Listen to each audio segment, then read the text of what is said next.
আসসালামু আলাইকুম রহমতুল্লাহি অবরকাতুহু।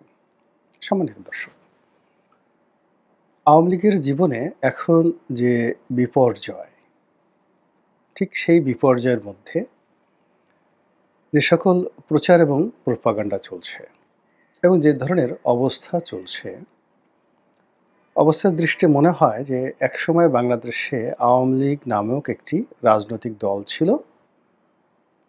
এটা বোধহয় একটি প্রাগৈতিহাসিক ঘটনা। আপনারা তো জানেন যে ইতিহাসের আগের যে উপাখ্যান সেটাকে প্রাগৈতিহাসিক বলা হয়। অর্থাৎ যেদিন থেকে সভ্যতা শুরু হলো এবং যেদিন থেকে মানুষ যা কিছু ঘটেছে সেটা লিখে রাখা শুরু করলো, তখন থেকে শুরু হয় ইতিহাস। আর ইতিহাসের আগে যে সকল ঘটনা ঘটেছে কিন্তু আমরা সেগুলো জানি না, আন্দাজ করি। সেগুলোকে সাধারণত প্রাগৈতিহাসিক বলা হয়। যেমন ধরুন, মানুষ বন জঙ্গলে বাস করত। তো বন জঙ্গলে বাস করত, এটার কোনো ইতিহাস নেই। এটাকে বলা হয় প্রাগৈতিহাস। সেই ইতিহাসে আগের ঘটনা। তখন মানুষ সেই টারজানের মতো গাছে বাস করত, উলঙ্গ থাকত। পশুর সঙ্গে বন্ধুত্ব ছিল।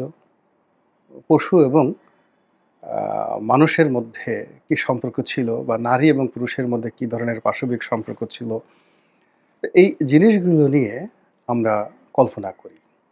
এবং যখনই আমাদের ইতিহাসের সঙ্গে কোনো একটি ঘটনা মেলে না, সেই নির্মমতা, সেই অবাস্তবতা, সেই পাশবিকতা আমরা প্রকাশ করার জন্য আমরা সাধারণত প্রাগৈতিহাসিক শব্দটি ব্যবহার করি। তো এখন ২০২৫ সনের জুলাই মাসের বাংলাদেশে আওয়ামী লীগ নামক যে শব্দটি, অবস্থা দৃষ্টি মনে হচ্ছে এই শব্দটি প্রাগৈতিহাসিক শব্দ। বাংলাদেশে আওয়ামী লীগের কোনো ইতিহাস নেই, আওয়ামী লীগ নামে কোনো একটি ঘটনা নাই, আওয়ামী লীগের কোনো লিখিত ইতিহাস নাই, সফলতা নেই, কিচ্ছু নেই। এক। ২ নম্বর হলো যে একসময় কি বাংলাদেশে কি আওয়ামী লীগ করতেন? অবস্থার দৃষ্টে মনে হচ্ছে না। যদি কাউকে বলা হয় ওই লোকটা আওয়ামী লীগ, মুহূর্তের মধ্যে তার কিডনিতে সমস্যা দেখা দেয়। যদি বলা হয় ওর বাবা আওয়ামী লীগ করতো, সঙ্গে সঙ্গে সে তার পিতৃ পরিচয় ভুলে যাওয়ার চেষ্টা করে। তারপরে যদি বলা হয় ওই একটা আওয়ামী লীগ যায়, এই কথাটা শোনার সঙ্গে সঙ্গে যে লোক আওয়ামী লীগ করতো সে সঙ্গে সঙ্গে একটা দৌড় মারে, একবারও পিছনের দিকে তাকায় না এই শব্দটা কে করলো। এবং এগুলো এরকম একটা সামাজিক আতঙ্ক তৈরি করে ফেলেছে যে যখনই কোনো শব্দ তৈরি হয়, আওয়ামী লীগ, ছাত্রলীগ, যুবলীগ, সঙ্গে সঙ্গে সেখানে আতঙ্ক তৈরি হয়ে যায়, সেখানে সভ্যতার চাকা ঘুরে যায়, সেখানে বিচারের সমস্ত রাস্তা বন্ধ হয়ে যায় এবং সেখানে প্রাগৈতিহাসিক ইতিহাস তৈরি হয়ে যায়, যা ইচ্ছে তাই করা যায়। কোনো একটা লোককে, কোনো একটা পরিবারকে যদি আওয়ামী লীগ আখ্যা দেয়া যায়, তার মিল, ফ্যাক্টরি, কল কারখানা, তার স্ত্রী পুত্র কন্যা সব কিছু গনিমতের মাল হয়ে যায়। আপনি তার রান্না করা খাবার খেয়ে আসতে পারবেন, তার ফ্রিজের যত কিছু আছে নিয়ে আসতে পারবেন, তার লকারে যা কিছু আছে তছনছ করতে পারবেন, তার স্ত্রীর গায়ে হাত দিতে পারবেন, তার স্ত্রীকে ভোগ করতে পারবেন। সুন্দরী কন্যা থাকলে যা ইচ্ছে তাই করতে পারবেন। তো এইরকম যে একটা ইতিহাস, সে ইতিহাস তো সভ্যতার ইতিহাস নয়, সে ইতিহাস সভ্যতা পূর্ব ইতিহাস, যেটিকে বলা হয় প্রাগৈতিহাসিক ঘটনা। সেদিক থেকে আওয়ামী লীগ এখন একটি প্রাগৈতিহাসিক উপাখ্যান। সারা বাংলাদেশে যারা এখন আওয়ামী বিরোধী প্রচারণা করছে তারা কোথাও আওয়ামী লীগ দেখতে পাচ্ছে না, তারা আওয়ামী ভূত দেখতে পাচ্ছে। কোথায় দেখতে পাচ্ছে?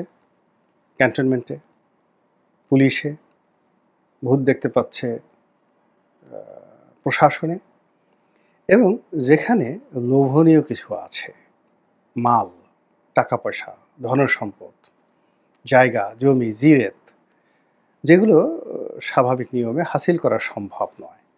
হয়তো দেখা গেল সুন্দর একটা জমির মালিক জামাত করে, কিন্তু এখন ওই যে তার জমিটা যে দখল করতে হবে, এই জন্য বলা হবে ও জামাত করে না, ও আওয়ামী লীগ করে। এই জন্য ওই জায়গা দখল করার জন্য তাকে একটা আওয়ামী ট্যাগ বসাতে হবে। এবং এইভাবে প্রায় সব ক্ষেত্রেই প্রাগৈতিহাসিক ইতিহাস তৈরি করা হচ্ছে এবং যেখানে আওয়ামী লীগ রয়েছে, আওয়ামী লীগের নাম রয়েছে, সেখানে একটা করে কফিন তৈরি করা হচ্ছে। কফিন তো বুঝেন আপনারা, সেটা হলো আমরা গ্রাম বাংলাতে যেটা হয়, সেটা হলো যে যখন একটা মানুষ মারা যায় তখন তাকে গোসল করানো হয়, দাফন করা হয়, মানে কাফন পরানো হয়, কাফনের কাপড় পরানো হয়, এরপর তাকে দাফন করা হয়, মানে কবরের মধ্যে রাখা হয়। এটাকে মানে আমরা দাফন কাফন বলি।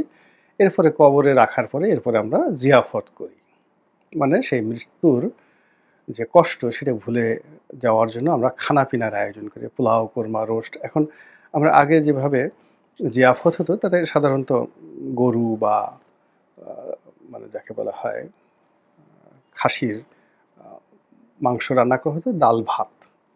আর যারা আরও বেশি গরিব তারা সাধারণত ৩০-৪০ জন লোক যারা এই জানাজাতে দাফন কাফনে অংশগ্রহণ করেছেন তাদেরকে একটু মুরগির মাংস দিয়ে ভাত খাওয়ানো হতো।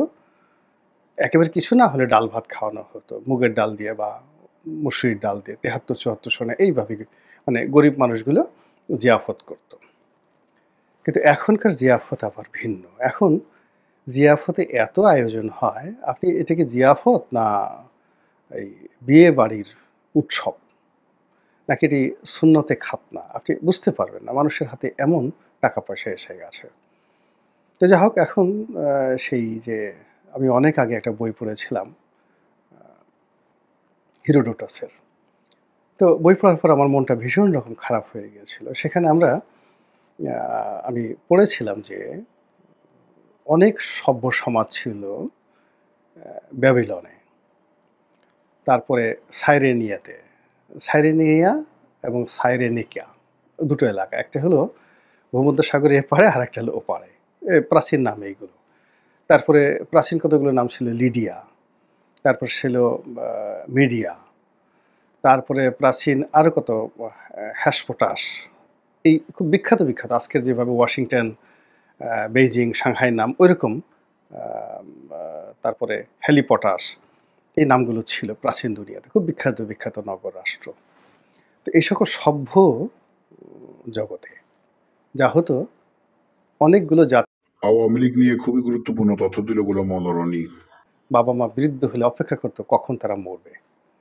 এরপর মরে যাওয়ার পর তাদের লাশ কেটে সুন্দর করে রান্না করে তারা খাওয়া দাওয়া করতো, ছেলেমেয়েরা এবং পাড়া প্রতিবেশীদেরকে নিয়ে আনন্দ উল্লাস করতো। তো এই লেখা, হিরোডোটাসের এই লেখা পড়ার পরে আমার অনেক দিন মন খারাপ ছিল। কিন্তু পরবর্তীতে দেখলাম যে আমরা এই আধুনিক যুগে বসে আমরা কি করছি। একেবারে সবচেয়ে প্রিয় সন্তানটি মারা যাচ্ছে, মা মারা যাচ্ছে, বাবা মারা যাচ্ছে, তাকে কবরে রেখে আমরা চল্লিশা করছি, কত কিছু করছি, পোলাও খাচ্ছি, কোরমা খাচ্ছি, হাসাহাসি করে কথাবার্তা বলছি। তো খুব বেশি পরিবর্তন কি না। তো এইরকম মানে মানুষের যে অমানবিক আচরণ, চালচলন, দৃষ্টিভঙ্গি, এটা পরিবর্তন হয়নি। আমাদের প্রযুক্তি এসেছে, নতুন ভবন এসেছে, বিল্ডিং এসেছে, কিন্তু আমাদের পরিবর্তন হয়নি। তো এনিওয়ে, যেটা বলছিলাম যে এখন এই যে আওয়ামী লীগের প্রতি যে নিষ্ঠুরতা, প্রাগৈতিহাসিক নিষ্ঠুরতা, যেখানে আওয়ামী লীগের নাম আসছে সেখানে একটা করে কফিন তৈরি করা হচ্ছে।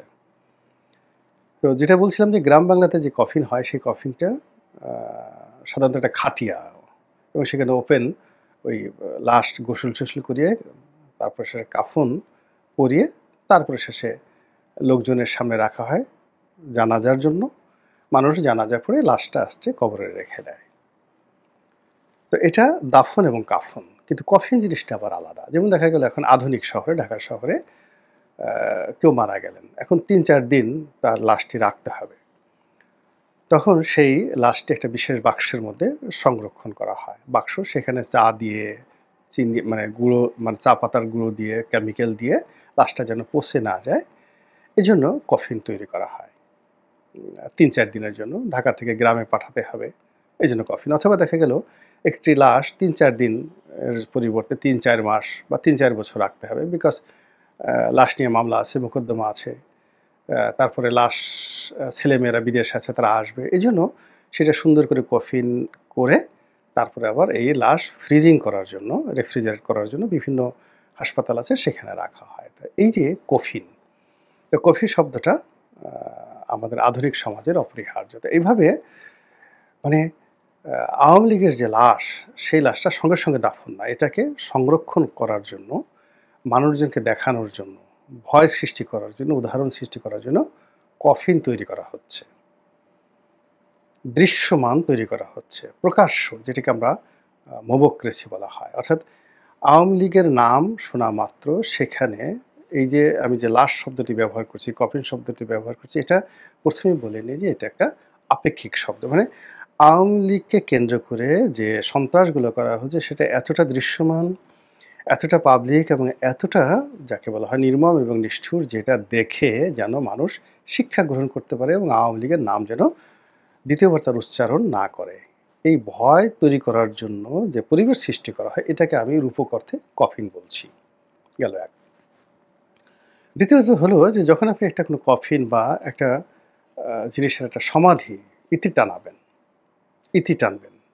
তো সেটাকে তো আপনাকে আ কবর দিতে হবে। মানে দাফন-কাফন করতে হবে। তো আওয়ামী লীগকেও তো আপনি যদি একেবারে শেষ করে দেন, তো তার যেন অস্তিত্ব না থাকে, তাকে তো আ মাটিতে পুঁতে ফেলতে হবে, কফিন দিতে হবে এবং সেখান থেকে যেন আর সে উত্থিত না হয়। তো আওয়ামী লীগের সেই যে কফিনটি, সেই কফিনটি দাফন করে সেটাকে অস্তিত্ববিহীন করার যে চিরাচরিত যে ইতিহাস, সেই ইতিহাস যদি আধুনিক হতে হয় তাহলে সেটা আদর্শিক। আর যদি প্রাগৈতিহাসিক হতে হয় তাহলে একটা আওয়ামী লীগ ধরো যেভাবে হালাকু খান, চেঙ্গিস খান যেভাবে একটি আদর্শকে সম্পূর্ণ ধ্বংস করার চেষ্টা করেছেন, ঠিক সেম কাজটি তাদেরকে করতে হবে। তো সেই কাজটি এখন যারা আওয়ামী বিরোধী তারা কি করতে পারছেন বা পারবেন? এটি হলো প্রশ্ন, ১ম প্রশ্ন। দ্বিতীয় প্রশ্ন হলো যে আওয়ামী লীগ নামক যে দলটি রয়েছে সেটার যে আদর্শ, সেটার যে চিন্তা, সেটার যে অস্তিত্ব সেটি আগামীতে কি এইভাবে সমাহিত থাকবে? নাকি ওই যে গল্পে যেটা ফিনিক্স পাখির গল্প রয়েছে, সেই ফিনিক্স পাখির গল্পের মতো তারা আবার নতুন করে জাগরিত হবে? এখানে আপনি যদি প্রাগৈতিহাসিক ইতিহাস ধরেন এবং আপনি যদি মনে করেন বর্তমান সভ্যতা প্রাগৈতিহাসিক নিয়ম অনুযায়ী চলবে তাহলে আওয়ামী লীগের ফিরে আসার সম্ভাবনা নেই। কিন্তু আপনি যদি ইতিহাসের কথা চিন্তা করেন, সভ্যতার কথা চিন্তা করেন, কৃষ্টি এবং কালচারের কথা চিন্তা করেন, তাহলে আওয়ামী লীগ একটা আদর্শ, একটা ধারণা, একটা চিন্তা এবং একটা চেতনা, একটা ভ্যালুস, একটা মূল্যবোধ এবং এটি আ সিনা থেকে সিনা, মস্তিষ্ক থেকে মস্তিষ্ক, জিন থেকে জিনে এটি প্রবাহিত হতে থাকে এবং সেটা যদি এইভাবে প্রবাহিত হতে থাকে তাহলে আগামীতে যে শিশু জন্ম নিবে, আগামীতে যে মানুষের বোধ হবে, আগামীতে যে মানুষের রাজনৈতিক ইচ্ছা জাগ্রত হবে, আগামীতে যে রাজনীতির ইতিহাস পড়বে, তাকে ইচ্ছাই হোক অনিচ্ছাই হোক আওয়ামী লীগের এই নামটি শুনতে হবে এবং আওয়ামী লীগের এই ইতিহাসের সঙ্গে, ইতিহাসের ধারাপাতের সঙ্গে তাকে সামঞ্জস্য বিধান করতে হবে এবং কোনো একটা সময় তার মধ্যে যদি হঠাৎ করে জাগো বাহে কণ্ঠে সবাই এরকম একটি স্লোগান চলে আসে, তাহলে সেটাই হবে এ যুগের ফিনিক্স পাখি। আল্লাহ আমাদের সবাইকে হেদায়েত দান করুন এবং হেফাজত করুন। আসসালামু আলাইকুম ওয়া রাহমাতুল্লাহি ওয়া বারাকাতুহু।